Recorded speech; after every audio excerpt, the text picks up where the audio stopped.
Ողջույն գործարարալիքին միացած մեր բոլոր լսողներին եւ դիտողներին, հիշեցնեմ, որ դուք մեզ լսում եք 106 եւ 5 հաճախականությամբ կամ մեզ դիտում եք թվային հարթակներում։ Թարմ ուղեղով զրույցն ենք սկսում, իսկ թարմ ուղեղով այսօրվա իմ զրուցակիցը Բելլա Վասիլյանն է, Թումո լաբերի ղեկավարը։ Բելլա ջան, բարև ձեզ։ Բարև ձեզ։ Ուրախ եմ շատ, որ դուք մեր տաղավարում եք։ Թումոից ենք խոսելու, Թումոն շատ հետաքրքիր թեմա է։ Առիթներ եղել են այս տաղավարում Թումոյի տարբեր ծրագրերի մասին խոսելու, բայց չեմ հիշում մենք Թումո լաբերի մասին հասցրել ենք մանրամասն քննարկում ունենալ, թե ոչ։ Առիթը ստեղծված է եւ դուք հուսամ այսօր մեզ մանրամասն կպատմեք։ Նախ այնտեղից սկսենք, թե Թումոն ինչով է տարբերվում Թումո լաբից։ Հիմնականում ես ինչպես հասկանում եմ, տարիքային սահմանափակման խնդիր է, շեմերի խնդիր է։ Դուք ավելի մանրամասն մեզ ներկայացնեք, խնդրեմ։ Շատ շնորհակալ եմ ինձ հյուրընկալելու համար։ Եվ այո, ճիշտ նշեցիք, տարբերությունը Թումոյի եւ Թումո լաբերի տարիքն է, բայց ոչ միայն։ Թումոն 12-ից 18 տարեկան պատանիների համար է եւ իրանք գալիս են, սովորում են կրեատիվ տեխնոլոգիաներ։ Շատ տարբեր է երաժշտության մշակումից, լուսանկարչությունից մինչև ծրագրավորում, իսկ Թումո լաբերի դեպքում կենտրոնացումը ավելի ծրագրավորման եւ նաեւ նախաձեռնողական, ձեռներեցական ծրագրերի վրա է։ Այսինքն ուսանողը գալիս է, ինքը կարող է սովորել, ընտրել իր ծրագրավորման լեզուն, որն ուզում է ուսումնասիրի, բայց նաեւ եթե ցանկություն ունի, կարող է աշխատել իր ստարտափը ստեղծելու վրա։ Մեզ մոտ սովորաբար ուսանողները 18-ից բարձր են, մեր դեպքում տարիքային շեմը դա է, բայց չունենք վերին շեմ։ Այսինքն յուրաքանչյուր մարդ անկախ տարիքից, մասնագիտությունից, զբաղվածությունից կարող է գալ եւ մեզ մոտ սովորել, քանի որ շենքն ինքն իրանով 24/7 բաց է, չկան դասատուներ, ամեն ինչը ինքնուսուցում է եւ ուսանողներն իրանք իրար հետ են սովորում մեծ մասամբ։ Դրա համար հավանաբար եթե Հալեբյան փողոցով անցնեք եւ մեր շենքը տեսնեք, անգամ ուշ ժամի գիշերը հաստատ կտեսնեք, որ ուսանողներ կան։ Այն հատվածը, որ չկան ուսուցիչներ եւ ինքնուսուցումը, բավականին հետաքրքիր է։ Այն չա դա ենթադրում։ Առանց ուսուցիչների հնարավոր է։ Մենք փորձում ենք նենց անել, որ հնարավոր լինի, որովհետեւ 21-րդ դարում կարծում եմ ինքնուսուցումը եւ ինքնուրույն մոտիվացվելը եւ որոշել ինչ-որ մի բան սովորել շատ կարեւոր Բարդ խնդիր է։ Շատ բարդ խնդիր է, բայց եթե նայենք հայաստանյան կոնտեքստում եւ մեր կրթական համակարգը կամ հենց մեզ ոնց են մեծացրել, որ անպայման ուսուցիչը պետքա կանգնի գլխիդ, միշտ պետքա ինչ-որ մեկը լինի, ուսուցիչը ծնողը, եւ գալիս է սահմանի։ Այո, եւ գալիս ասում ես արդեն 18-19 տարեկան, հատկապես մեր ուսանողները նաև գնում են բուհեր, այսինքն ֆորմալ կրթական հաստատություն են գնում եւ երբեմն համալսարանից հետո գալիս են նաև մեր մոտ, այդ ազատությունը ոնց որ Թումոն ունի, որ ուսանողը ընտրում է ինքը ինչ է ուզում սովորի, մեր դեպքում ուսանողը ընտրում է ինքնուրույն սովորել, ոչ միայն ինչերը կարելի է իրար հետ սովորել ինչքան ժամանակում, այլ նաև այն որ ինքը գալիս է, ինքը ունի մոտիվացիա, ինքը հստակ գիտի, որ ուզում է միգուցե փոխի իր մասնագիտությունը կամ ավել հմտություններ ձեռք բերի եւ փորձում է դա անել ինքնուրույն։ Կուզեմ շարքը ընդլայնենք, թե հատկապես դասական կրթական ծրագրերից ինչով է տարբերվում։ Այն երկուսը դուք նշեցիք, կուզեմ շարքը շարունակենք, հասկանանք, թե այլ որն է ձեր յուրահատկությունը։ Լաբերում, Թումո լաբերում կան մի քանի կրթական ծրագրեր եւ կրթության ֆորմատներ։ Մեկը նշեցի, դա ինքնուսուցումն է, որը կենտրոնացած է ծրագրավորման լեզուների եւ կիբերանվտանգության ոլորտը ուսումնասիրելուն։ Երկրորդ կտորը դա նախագծային ուսուցումն է, որը նույնպես բավականին տարբերակիչ կտոր է։ Եթե բուհական կրթության մեջ, չգիտեմ, լեկցիաներ են, քննություններ են եւ ավելի թեորիա են ուսումնասիրում, մեր դեպքում նախագծային ուսուցման գծում ուսանողը գալիս է եւ ունի հստակ պրոյեկտ, որը իրան տալիս են ինդուստրիայից։ Դա կարող է լինել ՏՏ ընկերություն, դա կարող է լինել բիզնես, ով իր պրոդուկտը կամ մի գաղափար, որ ուզում են իրականացնեն, մեր միջոցով տալիս են ուսանողներին եւ ուսանողները 3-ից 6 ամսվա ընթացքում կարողանում են կիրառական գիտելիք ձեռք բերել։ Այսինքն հիմնականում շեշտը դրվում է ոչ թե տեսական գիտելիքի վրա, այլ հենց փորձի վրա։ Հենց փորձի վրա, հենց պրակտիկայի վրա եւ մենք այս կետով շատ ենք համագործակցում իրականում համալսարանների հետ, օրինակ շատ ակտիվ համագործակցություն ֆրանսիական համալսարանի հետ ունենք, որտեղ ուսանողները 1 կիսամյակի ընթացքում գալիս են, պրոյեկտ են իրականացնում մեր մոտ եւ հետո կարողանում են այդ պրոյեկտը տանել իրենց բուխ եւ կրեդիտ ստանալ։ Այս ձևով փորձում ենք նաեւ ուսանողների համար ստեղծել այդ ավել մոտիվացիան գալու եւ այն ինչ սովորել են իրանք համասարանական պատերի շրջանակում գան եւ փորձեն ոնց որ մեզ մոտ կիրառել։ Երրորդ ճյուղը դա ստարտափերն են, ինչպես նշեցի, որովհետեւ հիմա շատ արագ է զարգանում եւ փոփոխվում ամեն ինչ ու կարծում եմ ուսանողները հիմա ունեն հնարավորությունը շատ արագ ինչ որ մի բան ստեղծելու ընթացքում հմտություններ ձեռք բերելու եւ ինչու ոչ հաջողելու դրա համար եւ մեր ուսանողներին եւ յուրաքանչյուրին անգամ եթե դուք Թումո լաբերի ուսանող չեք ցանկացածը կարող է դիմել եւ ստեղծել իր ստարտափը զրոյից մեր ինկուբացիոն ծրագրի ընթացքում եւ եւս մի բան որը մենք ունենք որը տարբերակում է մեր էկոհամակարգում մենք նաև ֆրանսիական 42 դպրոց ենք ներկայացնում, որը նույնպես ամբողջությամբ նախագծահեն ուսանողի հետ, ընկերոջ հետ, տենց են կոչվում հայրենով այդ փիլիսոփայությունը, իրանք իրար հետ են սովորում, այսինքն պատկերացեք մի տարածք, որտեղ տարբեր բուհերից մարդիկ գալիս են, թե բուհերից, թե ուսանողներ, թե մեծեր, լինում է տենց որ գալիս է ուսանող եւ իր դասախոսը տենց էլ ենք ունեցել եւ իրանք նույն հարթակի վրա սկսում են իրար հետ սովորել, միտեղ որտեղ դու ինքնուրույն սովորում ես, կիրառում ես եւ ստեղծում ես քո համար մի նոր բան։ Շատ հետաքրքիր է։ Քանի որ գիտենք, որ արհեստական բանականություն նորագույն տեխնոլոգիաները այսպես վազքով առաջ են գնում, շատ դժվար է իրանց հետևից հասցնելը։ Դուք ինչ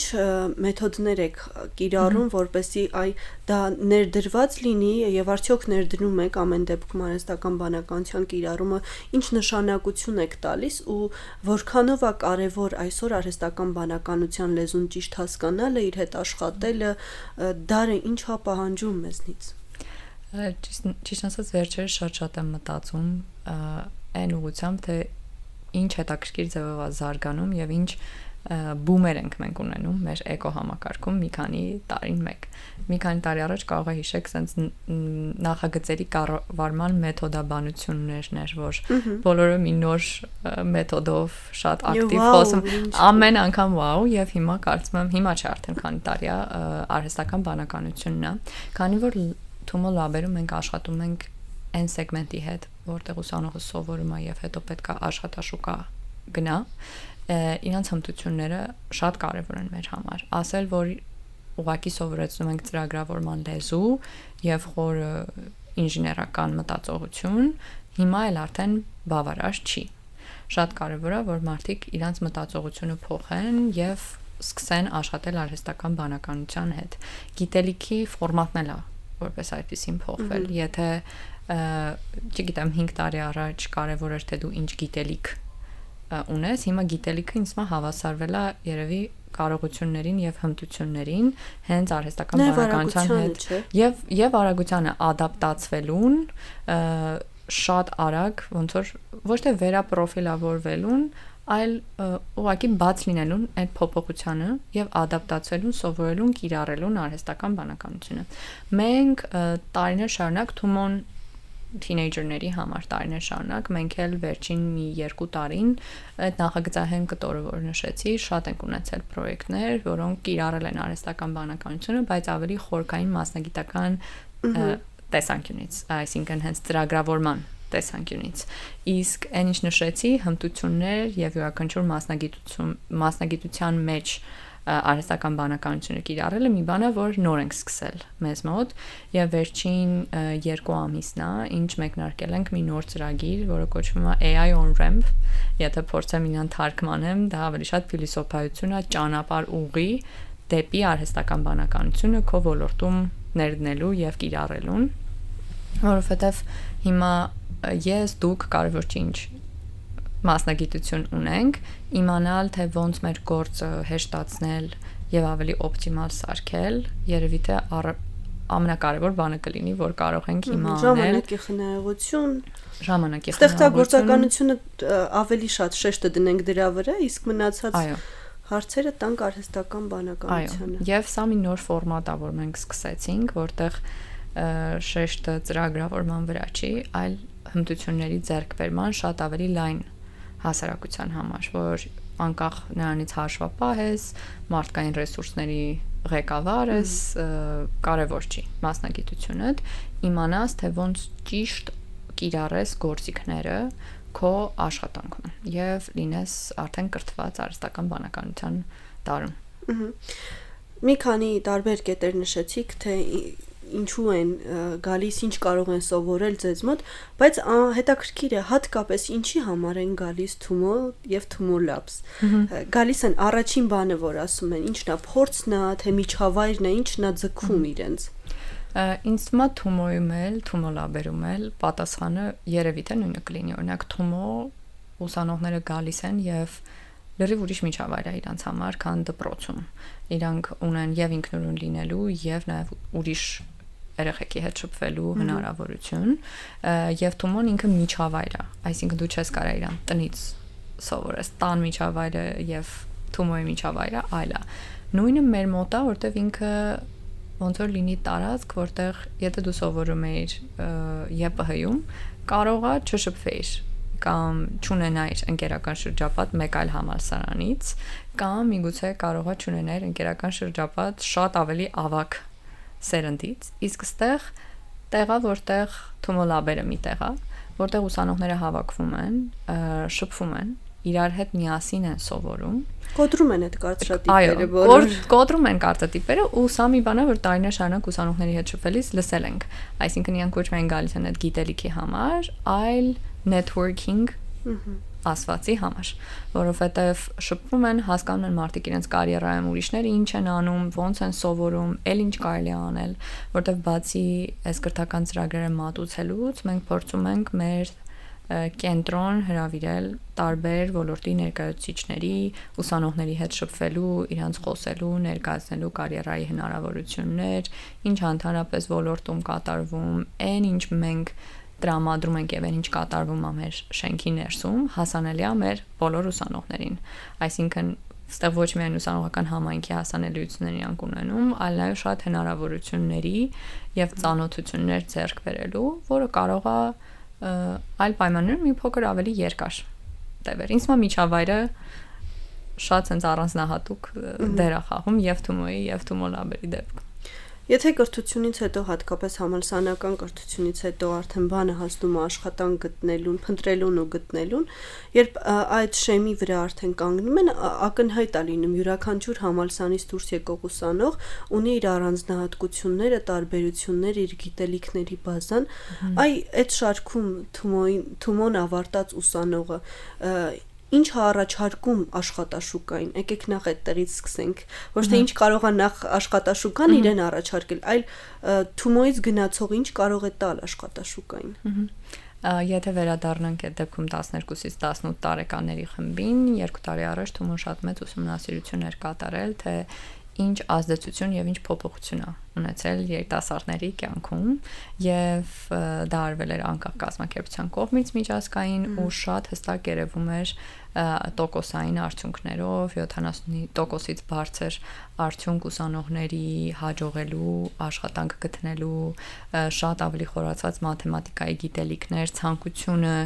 իրենց ստեղծելու, այսինքն թվային մետրիկաներով բավականին մեծ ա եղել փոփոխությունը թումոցիների իրենց ավարտելուց հետո իրանք ինչ են ցանկացել անել։ Թումո Lab-երը թումոցիների համար ճյուղերից մեկն է շարունակության։ Այսինքն եթե դու 17-ում օրինակ Թումոն ավարտում ես, դու ունես նույն հնարավորությունը անվճար որակյալ կրթություն ստանալու, եթե ուզում ես տեխնիկական ուղին ընտրել։ Ուսանողը հստակ գիտի, որ Թումոն ավարտելուց հետո կարա գնա Թումո Lab-եր եւ մենք ունեցել ենք այս դեպքերը, երբ Թումոցին գալիս է Թումո Lab-եր, ոչ միայն որպես ուսանող, այլ հետո նաև ստեղծում է ստարտափ, ունենում է իր բիզնեսը եւ իր ստարտափով է մտնում աշխատաշուկա, կարելի ասել, ոչ թե այլ կազմակերպության համար է աշխատում։ Ամենակարևոր կետերից մեկը դա փափկմտություններն է, որոնք հստակ տարբերվում են, եւ որ դու մի միջավայրում ես, որտեղ քեզ տրված է ընտրություն կատարելու ինքնուրույնությունը, ու դու հասկանում ես, թե քո որոշումների արդյունքում ինչ ես սովորել, ինչպես է զարգացել քո մտահորիզոնը, երբ որպես 13 տարեկան երեխա մի միջավայրում ես, որտեղ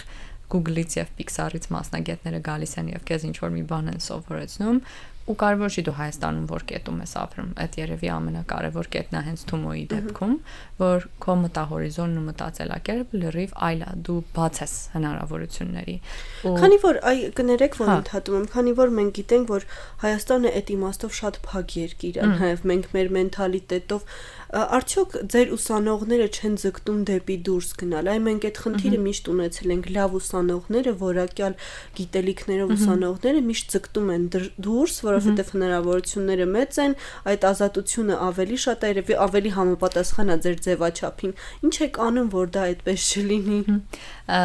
Ստարտափային համակարգը, որ նշեցի, մեծերի դեպքում, անդրադառնամ մեծերին, շատ տարբեր ոլորտներ կա, որտեղ դու կարող ես բիզնես ունենալ եւ ստարտափ սկսել։ Մենք ընտրում ենք այն թիրախները, որոնք Հայաստանի Հանրապետության համար ամենակարևոր զարգացման թեմաներն են։ Այսինքն ուսանողները խորանում են գյուղատնտեսության մեջ, կանաչ տեխնոլոգիաների մեջ, կլիմայի մեջ, ծանոթանում են այն խնդիրներին, որոնք մեր երկրի համար են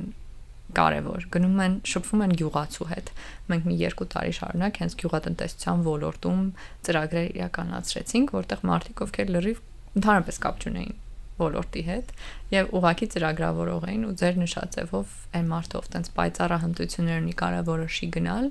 մենք իրանց փորձում ենք ծանոթացնել այն ամեն ինչի հետ, ինչ կատարվում է մեր երկրում, որ նույնիսկ մայրաքաղաքում չեք պահում, նույնիսկ մայրաքաղաքում չեք պահում, որ այն բոլոր խնդիրները, որոնք մենք ունենք, այդ գիտելիքները իրանք կարող են կիրառել մեր երկրի համար կարևոր թիրախային խնդիրներ լուծելու համար։ Դա երևի մեր ձևաչափն է Թումո լաբերի մոտիկացնելու ուսանողներին, մոտեցնելու այն ամեն ինչին, ինչ կատարվում է մեր մոտ եւ փորձել իրանց տեխնիկական գիտելիքները ուղղորդել նենց ոլորտներ, որոնք առաջնային են ու իրանք էլ են տեսնում, որ Հայաստանը ասում ենք կարող է փակ է, հնարավորություններ չկան, բայց միաժամանակ այնքան հնարավորություն կա փոփոխություն մտցնելու, որ սա հիասքանչ շուկա է, այնքան գործանելու տեղ կա, որ սա հիասքանչ շուկա է իրականում լավ մտածելակերպ եւ կրեատիվություն ունեցող մարդու համար փորձարկելու։ Հատկապես երբ որ հիմա արդեն այդ արհեստական բանականությունն էլ կա, կարիք չկա մի ամբողջ 10 հոգանոց թիմ ունենալ, որպեսզի ինչ որ մի բան անել, կարող ես ուղղակի ճիշտ կիրառություն գտնել ԱԲ-ի եւ քո համար թիմ ստեղծել։ Այո։ Եվ գոնե փորձես կիրառես եւ տեսնես ինչ որ բան կաշխատի թե չէ։ Այ ինչպես կարող են դառնալ Թումո լաբի ուսանող։ Շատ հեշտ իրականում բոլոր նշված ուղղությունները իրանք ունեն իրենց ընդունելության կարգերը, ընդունելության ժամկետները, բայց միշտ բաց է գրանցումը։ Ուղղակի մեր կայքեջով մարդիկ կարող են գալ գրանցվել, մի փոքր տարբերվում է մեր AI դասընթացները մյուս դասընթացներից, մեր բոլոր ուղղությունները իրանք անվճար են, հասանելի են յուրաքանչյուրի համար, ուղղակի կայքեջով կարող են գրանցվել եւ հետեւել մեր սոցցածերին, քանի որ ծրագրերը շատ են եւ անդադար սկսվում վերջանում են, շատ դինամիկ է իրականում։ Իսկ ինչ վերաբերում է AI դասընթացներին, իրանք շատ ավելի կարճաժամկետ ֆորմատ ունեն,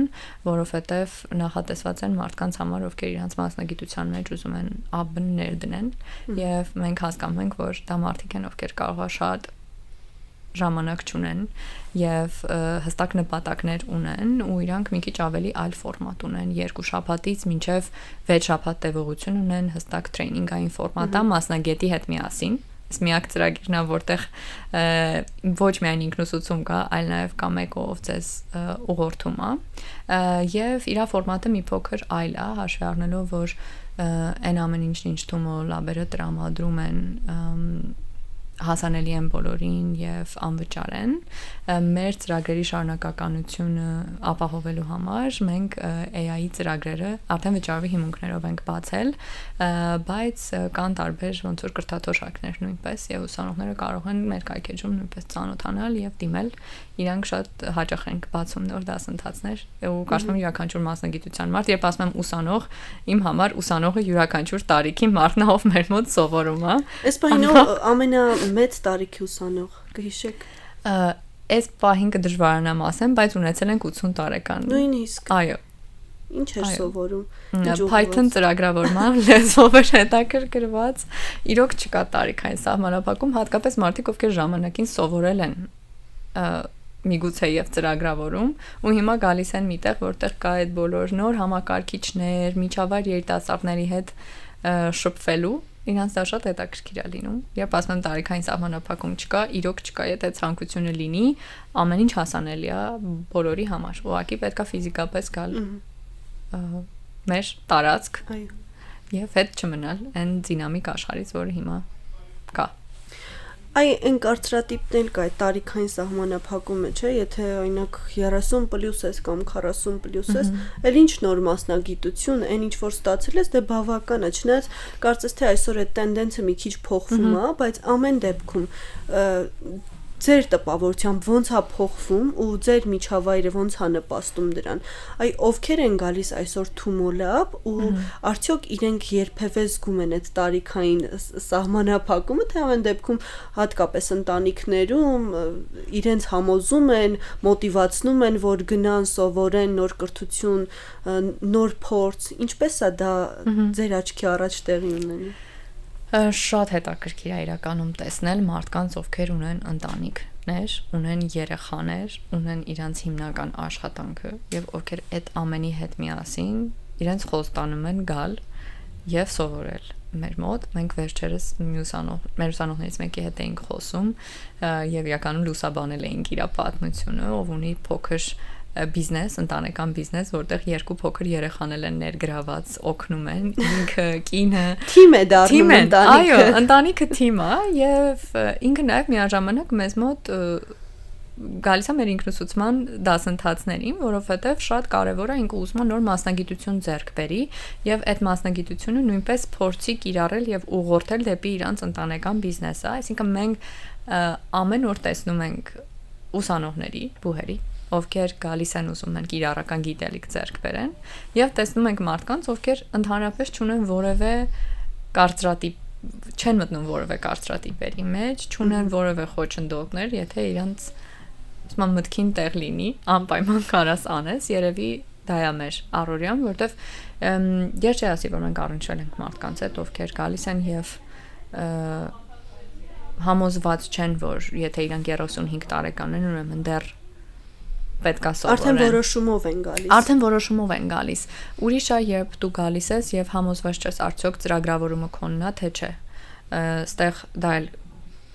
տեղ ունի։ Այսինքն մենք տալիս ենք հնարավորությունը ուսանողին իր կրթության առաջին 1 ամսվա ընթացքում ուսումնասիրել ծրագրավորման տարբեր ճյուղեր եւ ընտրել արդյոք սա քոնն է, թե չէ, որովհետեւ պարտադիր չի, որ Հայաստանում բոլորը լինեն ծրագրավորողներ եւ ուսումնասիրեն ինժեներություն։ Մենք տալիս ենք հնարավորությունը ընտրելու եւ հասկանալու սա քոնն է, թե քոնը չի, բայց որոշումը կայացրած են մարդիկ գալիս նրա, որ իրանք կարևոր չի որ տարիքում են, իրանք ուզում են հիմա նոր հմտություն ձեռք բերեն։ Արդյոք այդ հմտությունը իրանցը կլինի, իրանք կկիրառեն, թե ոչ, դա ոնց որ հարցի երկրորդ կողմն է։ Միգուցե տարիներ շարունակ ինչ որ մեկն աշխատել է բանկային համակարգում եւ հիմա իրան մի փոքր ավել տեխնիկական գիտելիք է պետք, որպեսզի ինքը փոխի իր պրոֆիլը նույն համակարգի մեջ, այսինքն ստեղ մարդիկ են ովքեր կամ նույն մասնագիտության մեջ ավել հմտություններ են ուզում ձեռք բերել, կամ մարդիկ են ովքեր ուզում են ամբողջությամբ փոխեն իրենց մասնագիտությունը։ Չկա իրականում շատ ոգևորող է, երբ տեսնում ես, որ երևի թե կոտրվել են այդ կարծրատիպերը։ Այո, մի քանի տարի եղավ, երբ բոլորը ձգտում էին սովորել ծրագրավորում, այսպես բում էր ծրագրավորման, բայց դրանից հետո ես հիշում եմ, այս տաղավարում եղել են հյուրեր, ովքեր ասում էին, որ ամեն դեպքում չեն կարողանում գտնել այն մասնագետին, ով լիարժեքորեն կտիրապետի մասնագիտությանը, իրենց աշխատաշուկայի համար, իրենց ոլորտի համար։ Հիմա հետաքրքիր է նախ որքանով է պահանջը բավարարված, նաև ձեր մասով, ու արդյոք մենք դեռ լրացնելու տեղ ունենք, թե մասնագետների կարիք այլևս չկա։ Դեռ անընդհատ այդ մասնագիտությունը շարունակում է ակտուալ մնալ։ Շատ ճիշտ եք, որովհետև տարիներ շարունակ շատ մեծ բում էր, բոլորը հստակ գնում էին կոնկրետ ծրագրավորման լեզուներ սովորելու եւ ծրագրավորող դառնալու, բայց այստեղ շատ մեծ տարբերություն կա դասավանդման մեթոդների, երևի տեղից սկսեմ, այն որ մասնագիտություն ասեմ, երևի թե շատերը գնում էին հենց գումար վաստակելու հետևից, որտեղ եւ կար ժամկետում սովորելու, որ այդ գումարը վաստակեն։ Այդտեղա այդ դիսբալանսը, որովհետև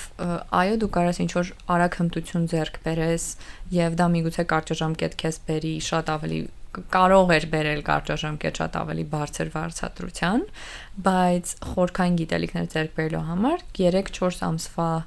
դասընթացը կարող է այդքան էլ բավարար չլիներ։ Դրա համար ինչ-որ կետից սկսած մենք ունենում ենք այն բացը մեր աշխատաշուկայում, որ կան լիքը սկսնակներ, ովքեր ունեն հստակ ինչ-որ մակարդակի գիտելիք եւ կան մարդիկ, ովքեր տասնյակ տարիների փորձառություն ունեն եւ միգուցե բավականաչափ ժամանակ չունեն, որպեսզի կրտսեր մասնագետներին աճեցեն եւ իրancs հետ աշխատեն։ Դրա համար մենք շատ ենք բախվել Հայաստանում այն խնդրի հետ, որ թեկուզ մեր մոտ ուսանողները գալիս են, իրենք սկսնակներ են համարվում եւ աշխատաշուկայում ուղղակի տեղ չկա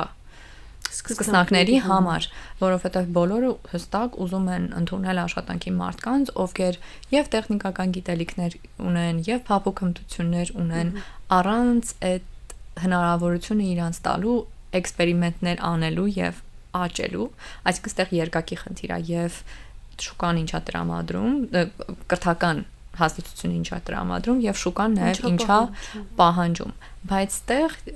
այն ճեղքվածքը, որը մենք հիմա ունենք արհեստական բանականության պատճառով, իրականում լրիվ փոխում է իրավիճակը, որովհետև ես կարծում եմ, որ երիտասարդ սերունդը ավելի շատ եւ ավելի արագ ադապտացվում է փոփոխությանը, քան միգուցե ավագ սերունդը։ Ու հիմա բոլորը հնարավորություն ունեն, որ առանց այն խորը տեխնիկական խնդիր, ոնց որ գիտելիքների, լուծել տեխնիկական խնդիրներ արհեստական բանականության միջոցով, բայց ստեղել նույն սխալը չկրկնելու համար կարծում եմ եւ մեր եւ լիքը կրթական հաստատությունների եւ բուհերի եւ ոչ ֆորմալ կրթական հաստատությունների արժեվ կա դրված խնդիր պահը ճիշտ օգտագործելու եւ շղթայական կրթության համակարգ ստեղծելու, որ եթե դու ուզում ես ուղղակի լինես գրագետ արհեստական բանականության մեջ, դա մի բան է, ճիշտ գործիքը կիրառես այլ բան է եւ խորապես ուսումնասիրես ինժեներական կտորն արհեստական բանականության լրիվ այլ բան է։ Մենք հիմա Հայաստանում ունենք այդ խնդիրը, որ մեզ փորձում ենք ներկայացնել եւ դիրքավորել որպես արհեստական բանականություն իմացող ազգ եւ երկիր, եւ հիմա այն ինչ եղել է ժամանակին ուղակի ծրագրավորման հետ, տեղի ունենում հիմա արհեստական բանականության հետ եւ պետքա բոլորս փորձենք ճիշտ ծրագրեր մշակել, որպեսզի ուսանողը հիմա բուհում սովորող ավարտելուց հետո նույն խնդրի չբախվի։ Առաջ չբախվի, այո։ Մեր ժամանակը ավարտին է մոտենում, որպես հավելում։ Մենք կարծում եմ ոչինչ բաց չթողեցինք, ամեն դեպքում հասցրեցինք մանրակրկիտ խոշորացույցով զննել, թե ինչա տեղի ունենում ձեզ մոտ, բայց ամեն դեպքում, եթե ինչ-որ բաց թողում ունենք, լրացնեք։ Երևի կհավելեմ, որ այն ինչ հիմա կարևոր է, այն ինչ նշեցինք մեր օրերում եւ մեր դարում, հենց հիմա, վաղվա համար, մենք փորձում ենք մեզ մոտ մատուցել եւ միայն կարող եմ լայն լսարանին խրախուսել պահը բաց չթողել իրենց աշխատանքում եւ առօրյայում ճիշտ կիրառելու այն գործիքը, որը չեմ կարծում անգամ մի տարի հետո, միգուցե կես տարի հետո առանց դրա չենք կարողանալու եւ խրախուսել, որ գան, սովորեն, ուսումնասիրեն եւ ժամանակի հետ ընթառաջ եւ միաժամանակ տենց իրար հետ քայլեն, հոսքին համահունչ քայլեն, այո։ Շնորհակալ եմ ձեզ զրույցի համար, հետաքրքիր զրույցի, իսկ մեզ լսողներին եւ դիտողներին եւս մեկ անգամ հիշեցնեմ, որ իմ զրուցակիցը Թումո լաբերի ղեկավար Բելա Վասիլյանն էր, իսկ ձեզ համար Մոնիկա Մամյանը աշխատեց, վաղը կրկին կհանդիպենք, լավ եղեք։